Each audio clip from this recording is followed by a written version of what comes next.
Hi, it's Ashleigh from Sweet Dreams Bake Shop, and welcome to an episode of Fail Friday. So have you ever been in a situation where you really needed a cake and you wanted it to be custom, or you just wanted it to be a bit fancier than the ones that you get from the grocery store? Then this video is for you.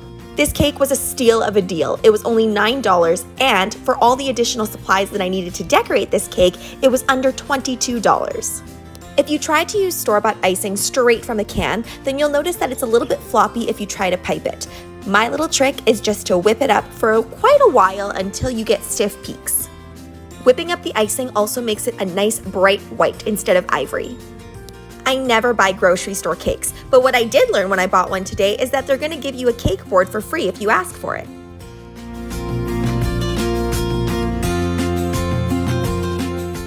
The first thing you're going to do is to scrape off all of the excess. Now this cake was a little bit more on sale than the other cakes because I think it was falling apart a little bit. So I'm just going to do a little bit of reconstruction here and just try to get that icing nice and even and get those layers even as well. The cake is falling a bit sideways and the layers aren't stacked on top of each other perfectly evenly. So all you need to do is you need to fill in all of those gaps with frosting. Because the crumb of the cake is a little bit loose, I don't want to scrape off too much of the cake, so I'm actually adding on a really generous layer of frosting. This will make it easier to finish up the crumb coat. Yes, we are kind of re-crumb coating the cake. This cake is a turtle's cake, so I actually want to keep all of those yummy little bits on the top. So I'm just going over with a little thin layer of icing. If your store-bought cake has a lot of roses or other type of piping decoration, just be fearless and kind of crumb coat that and scrape everything off. What's most important during this step is making sure that you get the shape that you want. If it's not the shape that you want now, the cake will never be the shape that you want it to be. So just keep adding frosting where needed and take away where you don't want it. I chose these little chocolates because they kind of looked like the color palette that I was going for. I wanted to go for all types of kind of pinky purplies, so this went really well. If you want to keep costs down, then you probably want to have a particular color palette in mind for the decorations that you're going to be buying. I made sure that I only bought one or two things because I knew I was going to pipe most of the decorations anyway. If piping isn't your thing, then using flowers or fake flowers are a great option as well. I am using food coloring that I already had on hand, but again, if you're trying to keep costs down and you don't want to buy food coloring that you're just going to never use again, then you can go ahead and purchase icing that is already colored for you. Time for the final coat. That crumb coat stayed in the fridge for about 30 minutes. I don't know how store-bought icing really reacts to the fridge, so I thought better a little bit longer than I normally do. What's great about this drip cake option is that you don't have to be too perfect with the swipe here. Because you're going to be adding drips, you're also going to be adding as much detail as you would like, so it's going to cover up any little imperfections you might have.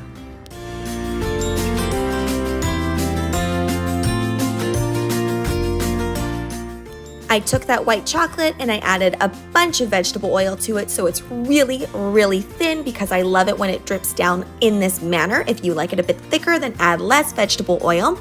And then I added some purple coloring to it as well. Now, if you don't have those things on hand, you could easily just melt regular white chocolate.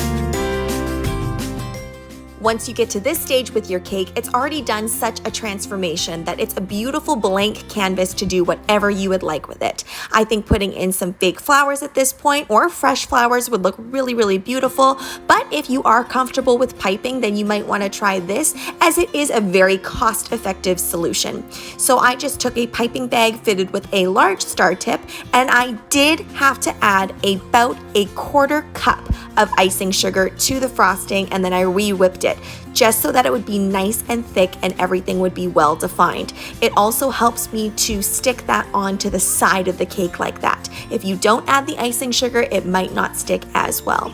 These sprinkles that I'm adding are not factored into the original cost because I already had these on hand, but that's the beauty of this cake. If you have anything on hand, you can go ahead and use it and make it work. I'm splattering on some gold luster dust mixed with a little bit of vodka because I always have this on hand as well, but you could totally skip this step.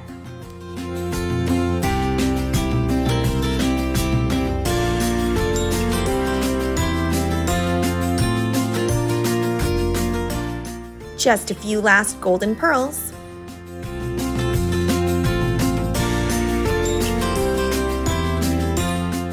Factoring in all of those extra things that I already had on hand, I would say you could definitely make this cake for under $30 Canadian. Most cakes of this size and this detail would be a lot more than $30 at a bakery. Whether you forgot to order your cake far enough in advance, or maybe you were just looking for a more cost-effective way to get a beautiful cake without doing too much work, then this cake tutorial is for you and I hope you try it out. Thanks so much for watching, guys. Don't forget to like, share, and subscribe so you can be part of this sweetie fam. Right now, I'm uploading daily, so make sure you hit that notification bell so you know when I upload. Also, be sure to submit your baking fail, and it could be fixed by next Friday. Bye!